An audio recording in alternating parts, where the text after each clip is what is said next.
Hi guys, I hope you are enjoying this Docker tutorial. So far, I was trying to make everyone comfortable about Docker. So I hope you are now comfortable to start to talk about something about Docker in detail. So far we discussed about the importance of Docker. We also saw how to install Docker engine to your operating system, and then we also discussed about containers, image registry and components, and then we last in the last video we discussed about the Docker architecture. In this video we are going to discuss about Docker image in detail. Okay, so let's start this video. So let me open the slide. Okay, so here I am with an example of car. Let's say you are buying a car from a company, okay, but you are not happy with that features which are provided by the company. You want to include few more features in your car so that it would be your custom car, and then it would be fit for your requirement. Here this car is built by a company.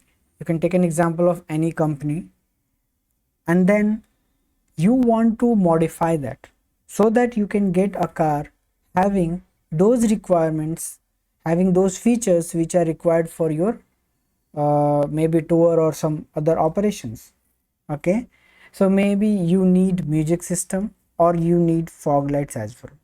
So what you do, you you implement them into your car, and then as an output you will get your car which will have those features installed. So the basic idea about this example is we are having something and we want to add something on top of it, and then we are having a customized object which will fulfill our requirement. So basically we are doing the customization of the product. Now let's see like how it is similar with Docker image. I have taken official image of Ubuntu. So this image is created by Ubuntu. This Ubuntu I want to customize because this official Ubuntu image does not have curl, does not have Java, and these are the required softwares for my application. Okay, this is just an example because official Ubuntu comes with very minimal features to make it very lightweight, so that if you want to customize this Ubuntu you can do that. So you can see like I have taken this as a base image here.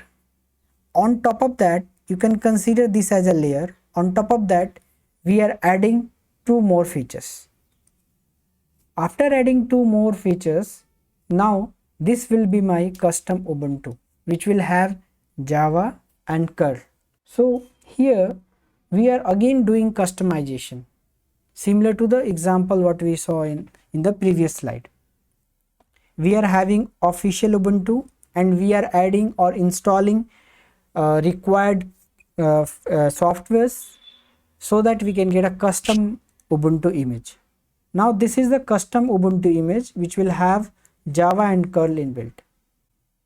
Okay, so this is the process how being followed to create a custom image, and that's why it is very popular. We can create an image based on our requirement.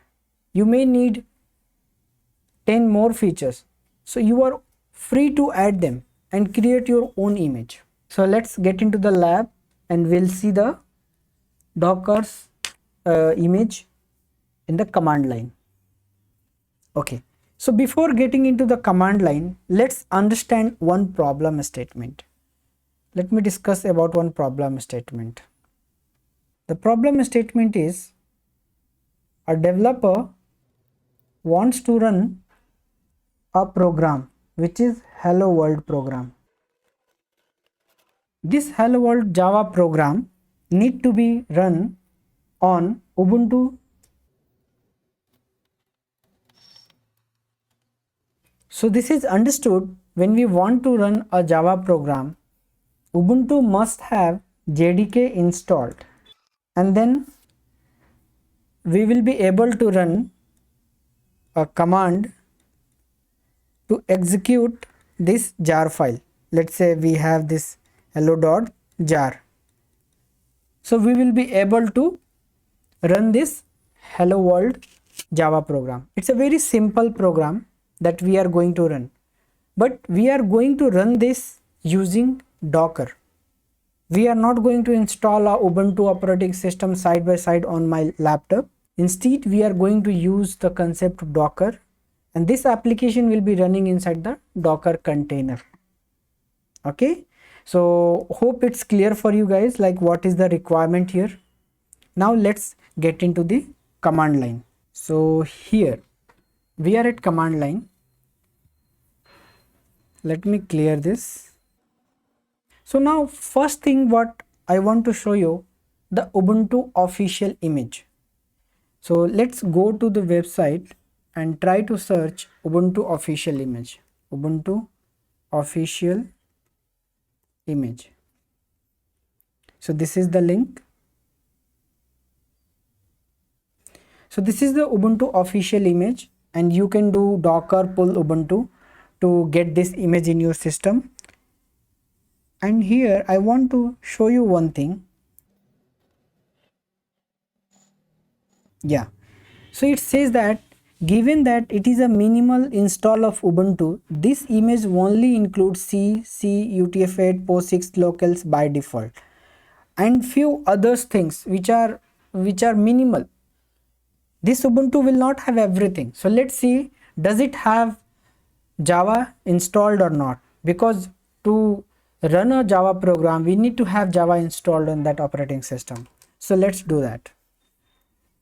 So as of now, I don't have any image here, and I don't have any container up and running.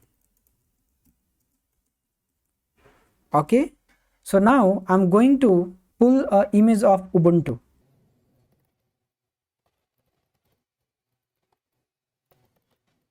Docker pull Ubuntu. Even if you don't specify the latest tag, this is the version. If you don't specify the latest, it will pull by default the latest. If you want to pull a specific version, I mean a specific tag, you can see there are lots of tags here mentioned. So if you want to use any other tags, you can use them. So I'm going with the latest. So if I do hit, so that image will be downloaded in my system.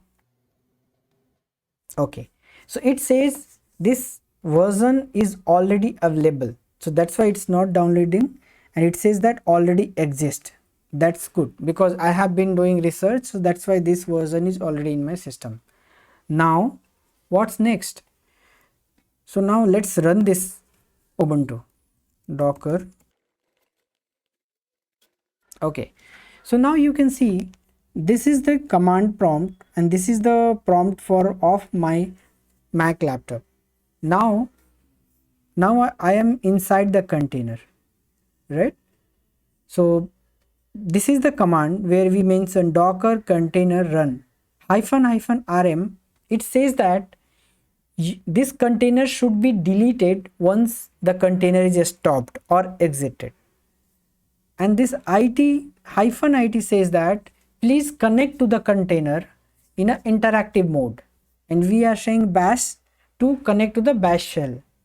So that's why we are inside the container, and if you want to do something, right, if you want to check the date or you want to check the host name, so by default the host name would be the container ID.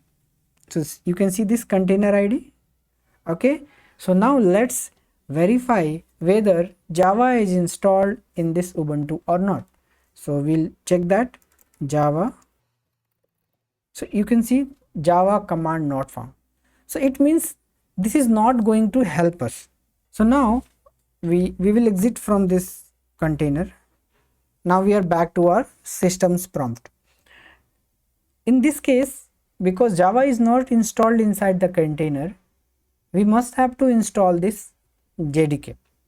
So there are two ways, whether we can install manually or we can create an image which will have Java installed already. So that's what we learned. Whatever we need to create an image with those features so that we don't need to do those things repeatedly. So here we are going to create a custom image from this image in the Docker image video where we discussed about the Docker file. So guys, who has not watched that video, I would recommend to go and watch that video from the playlist. You can go to playlist and you can go through this what is Docker image. There I have discussed about the Docker file and the way how we create a Docker image as well. Now we are going to create our own image having JDK installed. So to do that, we need to create a file. So I have created a Docker file and I have named this Docker file as my Ubuntu, and here I have written few lines of code. It's like because these are like a shell script, right? So I have written few statements, and let's go through each statement and try to understand what's going to be happen when this image will be built. So if we talk about from, so this is the base image, this is the base image from which a new image will be created.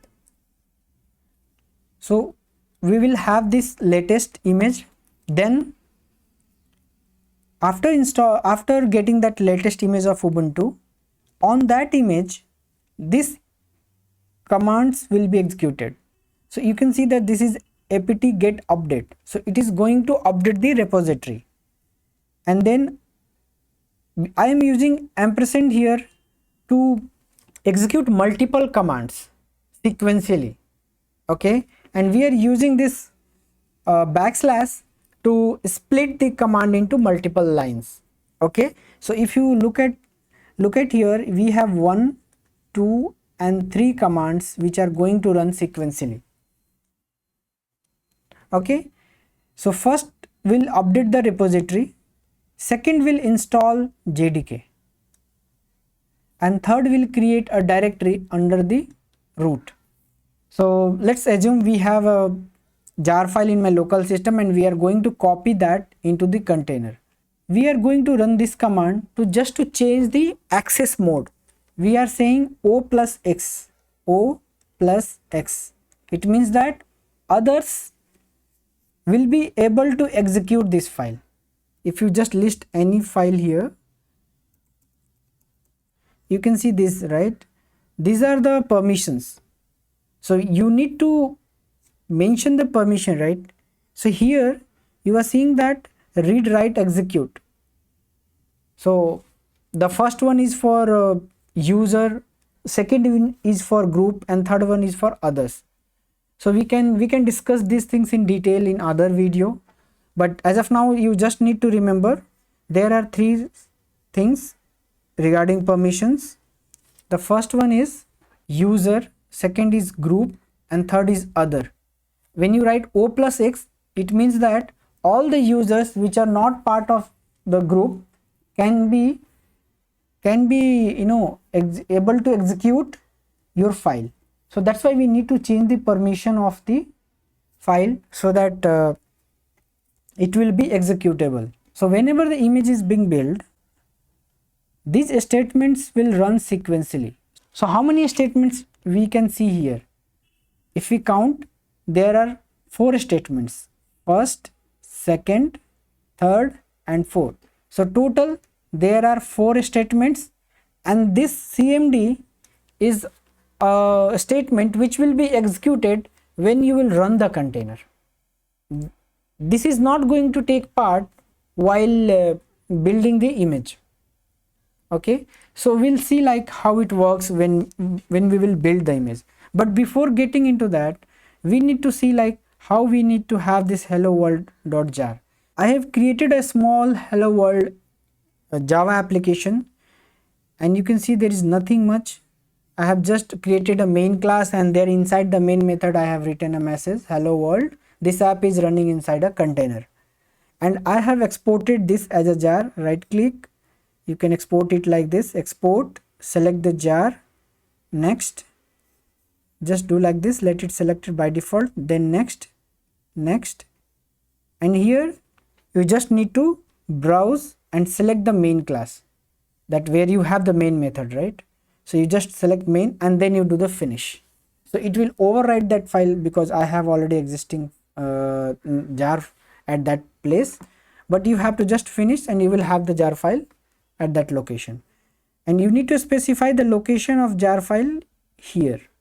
You can see that I have mentioned the jar file location. So similarly, you have to export your jar and your application will be ready to run. Here I have this file hello world.jar. Now in the beginning we saw, right, this is the problem statement. We have a Java application and we want to run that inside a container. To run inside a container, we tried to get a image from the Docker Hub, but whatever the image have with us, that image doesn't have JDK installed. So that's why we are planning to create a custom image which will have the JDK installed. So now we are ready with our Docker file. Okay, so let's run that. So now we are going to run a build image command to build a image with the help of Docker file. So Docker, just for timing, like I want to show you, this is the file what we have opened inside this VS editor. Good. So now let's create an image. Docker image ls. So there is no image as of now apart from Ubuntu. Now let's create our own image. So Docker image build, and then you need to specify -t to mention the tag. If you are not getting the command, right, so I always say you can take the help of help command. So just type help, it will tell you like what you can use after that, after build. Okay, so you can see there are so many things. We were discussing about -t, the short form, right? So we were discussing about the tag. So you can mention a name for your image. So let's do that, -t, and the tag name would be my Ubuntu because we are creating our own. And then because we are not using the default name of the file of a Docker file, so default name should be Docker file, that I have already discussed in that Docker image video. Please go and watch that. And because we are not using that file name, so we need to specify a flag which says -f, and then we need to mention the file name which is my Ubuntu and the location of the file. So let me just change the name of the image because it looks like I have used the same.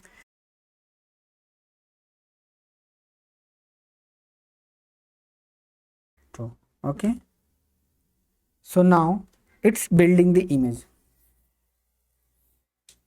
Let it complete. I will explain each step once it is completed.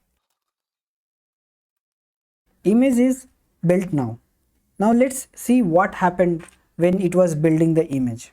So as we discussed, right, in the previous slides, there we discussed like there are 4 steps. We saw in the Docker file where we created the Docker file, there are 4 steps. So let's see the first step.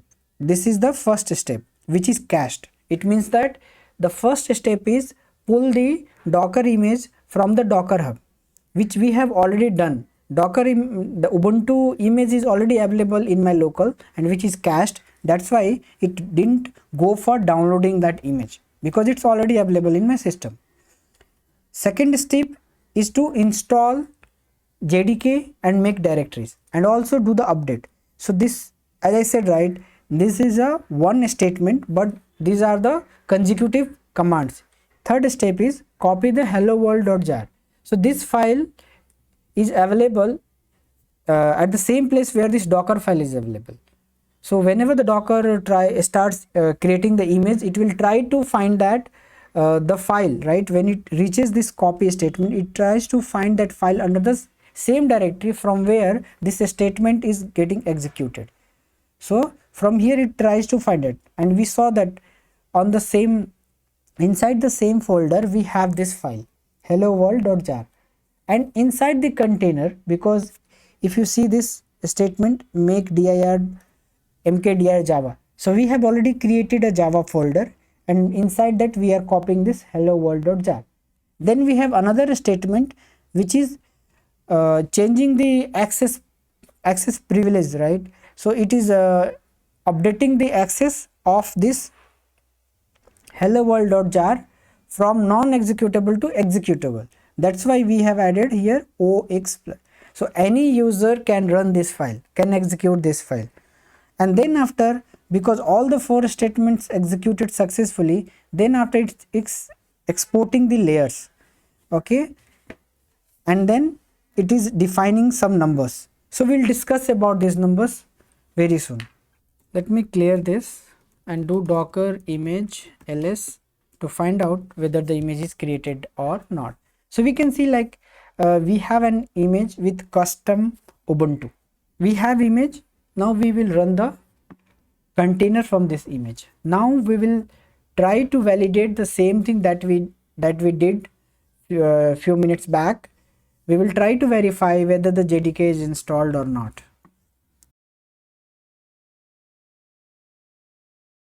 So now we are connected to container and we are inside the container. So let's check whether the Java is installed or not. First we can use a command where is Java. So you can see that we are getting the location where it is installed, and if we run Java hyphen version, we can get the Java version.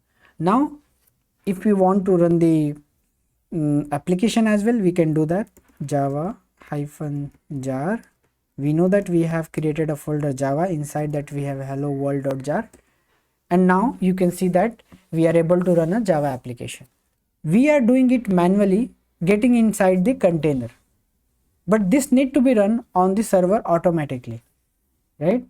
So let's go outside of this container. So now I'm outside the container, and now container is stopped. Okay, so if we just verify docker container ls -a, so there is no container, right?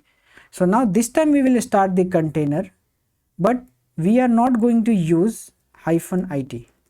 We are going to say that run the application. So you can pass the command that you want to execute when you are starting the container. For example, when I'm starting the container, I want to execute a command. So let's say I want to execute a command of time of the container, right? So if I hit, container will run and it will execute this command on the Ubuntu inside the container, and then it will exit. If you want to run your application, that you can pass here as a command to run when the container is getting started. So Java hyphen jar, and you can mention /java/ hello world.jar. So you need to understand one thing here is, this is the command and these are the parameters, right? These are not a separate commands. So at a time you can run only one command from this command line, right? Whenever you are starting a container, you can pass only one command. So if you are passing multiple commands, so last command will be executed, others will be skipped. So let me just delete this. So let's see if it is getting executed. Great. So now we are able to run our Java application inside the container. So let's say we have another requirement. We want to do curl. You might know, right? Curl is a command which you can use to hit a website, right? So if I want to hit a website like www.google.com, so you can see that I'm getting a response, right, from Google, right? So this is the response what I have received. You can see this is the HTML document. So I'm receiving a HTML document, right? So now I want to do the same thing inside the container. So let's run the Ubuntu default image and let's see whether it has a curl or not.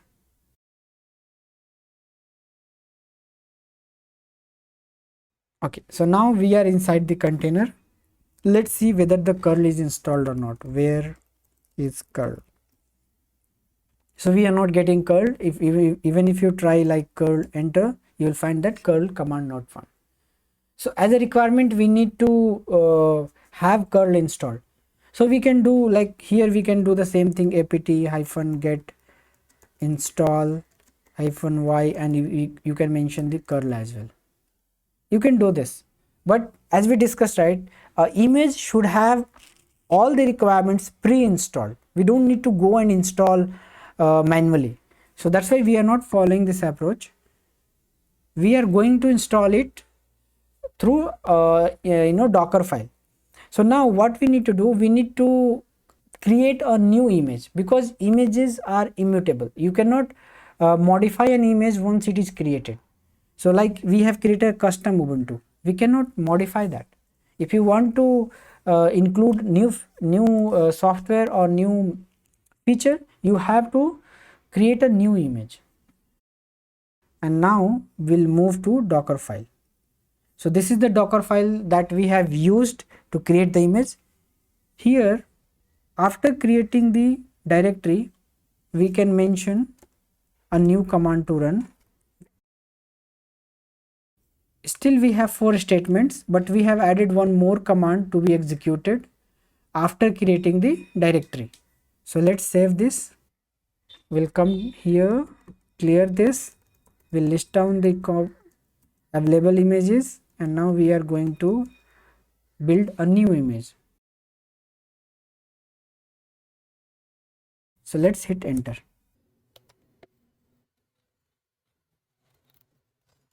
Meanwhile it is getting built, let's see one document. So this is the Docker file reference document. I will share this link.